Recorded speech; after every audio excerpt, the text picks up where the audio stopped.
SIR ஃபார்ம்ன்றது இந்த தேர்தல் நேரத்தில் இந்த அவசர காலத்தில் தேவையில்லாதது.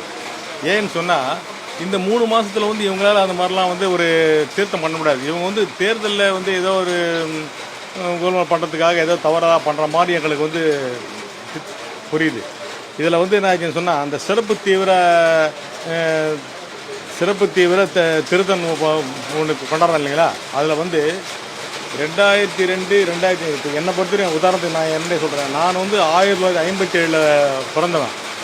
நான் வந்து 8 தேர்தலில் ஓட்டு போட்டிருக்கிறேன்.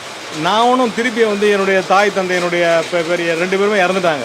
நான் இப்போ யாருடைய பேரை நான் அதில் சேர்த்தேன், எங்கே நான் ஆதார் கார்டுன்றதே கிடையாது. இது மாதிரி வருது. இப்போது என்ன மாதிரி ஒரு விவரமான ஆட்களுக்கே இது மாதிரி புரியலன்னு சொன்னால் அந்த பாமர மக்களுக்கு இது எப்படி புரியும்? கண்டிப்பாக வந்து எங்களுக்கு சந்தேகப்படுறோம். நாங்கள் எப்படின்னு சொன்னால், ஹரியானா மாநிலத்தில் வந்து தேர்தலில் 25 லட்சம் வாக்காளர்கள் வந்து போலி வாக்காளர்கள்.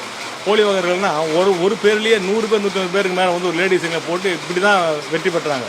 எல்லா தேர்தல் கணிப்பும் வந்து என்ன பண்ணாங்க, காங்கிரஸ் வரும்ன்ற மாதிரி தான் முடிவு பண்ணாங்க. கடைசியில் பார்த்தா என்ன ஆச்சுன்னா, இப்படி வந்து அந்த 25 லட்சம் ஓட்டை வந்து மாற்றம்தால மாறி போச்சு.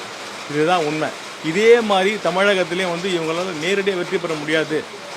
ஏன்னா வந்து இந்த இப்போ இருக்கிற இந்த திராவிட முன்னேற்ற கழகம் வந்து நம்ம வந்து நிறைய வந்து மக்களுக்கு சலுகை பண்ணிக்கிறதால வந்து அவங்க நம்ம ஓட்டு வாங்க முடியாததுக்காக இது மாதிரி வந்து ஒரு குறுக்கு வழியில் போகிறத மாதிரி தான் நான் நினைக்கிறேன்.